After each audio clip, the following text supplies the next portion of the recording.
درود فراوان خدمت همه عزیزان.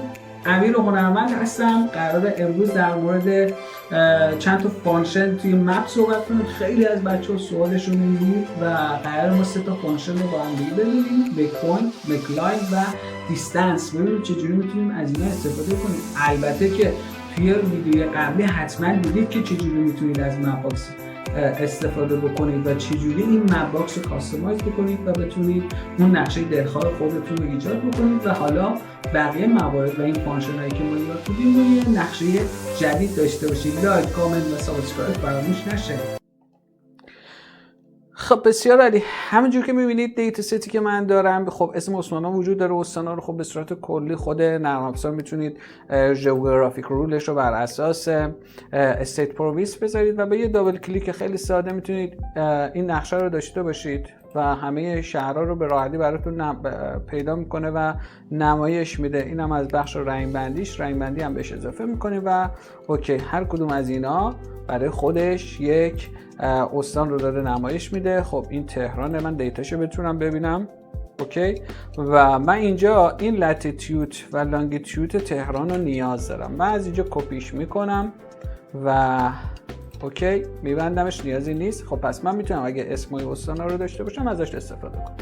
خب اگه ما اسم استان رو نداشته باشیم و استانی وجود نداشته باشه، اون موقع چی؟ با هم دیگه بریم تو شیت بعدی ببینیم چجوری میتونیم از این موضوع استفاده بکنیم. ما میایم یه فیلد جدید ایجاد میکنیم و من اسمش رو میذارم پوینت و این پوینت میایم از فانکشن میک پوینت استفاده میکنیم. توی میک پوینت حتما شما باید عدد بدی، میتونی بهش عدد بدی که اون مختصات رو برای شما بسازه و به عنوان یه نقطه ژئو ازش استفاده بکنید. خب تو بخش اول من میام چیکار میکنم؟ میگم لانگیتیود و لاتیتیود رو برای من بگیر و میک پوینتش کن.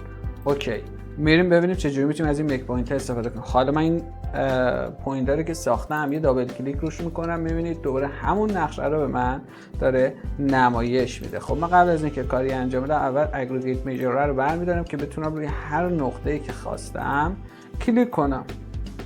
درست شد؟ حالا میخوام یک نقشه جدا کنارش قرار بدم، یعنی یک کپی از خود اون نقشه کنارش قرار بدم. خب میدونید توی تابلو هر زمانی که نیاز داشتید که از یک فیلدی کپی بگیرید، کنترل رو نگه میدارید و درگش میکنید جایی که دوست دارید و میخواید ازش استفاده کنید به عنوان کپی. خب من کنار خودش قرار دارم. توی رو 2 تا نقشه من نشون. من 2 تا نقشه رو ساختم. الان نقشه پایینی میام چیکار میکنم؟ پوینت رو خارج میکنم. خب من اینجا نیاز دارم که تهران رو بگیرم دیگه. قرار ما از تهران مرکز کشور به تمام مراکز استانها خطی بکشیم و مقدار فاصله اونها رو محاسبه کنیم و نمایش بدیم واسه کاربر. خب من دوباره میام اینجا یک فیلد محاسباتی میسازم و اسمش رو میذارم تهران پوینت.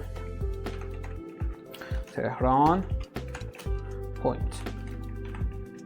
خب توی تهران پوینت دوباره من میام از فانکشن میک پوینت استفاده میکنم و دوباره همینجوری اون کپی که من اونجا گرفته بودم اینجا الان میارم پیستش میکنم، نگهش میدم. یا میتونید خودتون به صورت دستی توی اینترنت سرچ بکنید و مختصات تهران رو پیدا کنید. خب اینم تهران پوینت. من میارم اینجا توی دیتیلش قرار میدم که تهرانم برای من نمایش میده. پس من اینجا پایین تهران دارم، بالا نقاطی که توی استانها وجود داره. خب قدم دوم اینه که من بتونم خطوط رو بکشم. ما اینجا دوباره میایم و یه دونه فیلد محاسباتی ایجاد میکنیم و من اسمشو لاین قرار میدم. حالا میایم اینجا از فانکشن make line استفاده میکنیم، make line، و تو make line میگه استارت و اند رو به من بده. حواستون باشه اینجا استارت و اندی که میخواید داشته باشید باید بر اساس تایپ ژئویی باشه که خودتون ساختید، ولی بهتون ارور تایپ میده و براتون فیلد محاسباتی رو نمیسازه. من از تهران پوینت میخوام شروع بکنم و به خود پوینت اصلیم برسم. اوکی، برای من شناخت و هیچ مشکلی هم روی سینتکسی ارور سینتکسی ندارم. خب من تهران پوینت رو میندازم بیرون و لاین رو میندازم جای دیتیلش. خب واسه من الان این لاین رو کشید. بسیار عالی. من اول میام سایزش رو کوچیک میکنم، خطوطش رو نارنجی میکنم که مشخص باشه. بالا نقشه بالا حالت دایره‌ای چون میخوام بدم، باید از حالت اتوماتیک که حالت نقشه است خارجش کنم و حالت سیرکل قرار بدم و رنگش رو مثلا قرمز میکنیم که مشخص باشه. حالا نکته بعدی اینه که من میخوام این دوتا نقشه رو هم دیگه تطبیق بدم، بندازم رو هم دیگه. خب روی میجر دوم رو کلیک راست میکنیم و دوال اکسس رو میزنیم. به همین راحتی ما تونستیم یک نقشه ایجاد بکنیم، فاصله ها رو مرکز استان ها مشخص بکنیم. یعنی هر کدوم از اینا به صورت جداگونه برای شما قابلیت نمایش رو داره، میتونید ازش استفاده بکنید، روش کلیک بکنید، میزان فاصله رو بهتون بده. نکته‌ای که وجود داره، الان ما باید یک فیلد محاسباتی دیگه بسازیم به عنوان دیستنس، فاصلهش از مرکز تا مرکز اون استان. پس من یه فرمول جدید میسازم، اسمش رو میذارم دیستنس و از فانکشن دیستنس استفاده میکنم. به معنی که دیستنس رو میذاریم که استارت تو اند تو بده و اون فاصله که میخوای مشخص باشه. استارت من خب تهران پوینت بود و اندم هم که خب پوینت اصلیمون بود. خب اینم از این و فاصله هم بر اساس من فعلا بر اساس کیلومتر در نظر میگیرم. نو سینتکس ارور. بریم جلو که نمایش بده.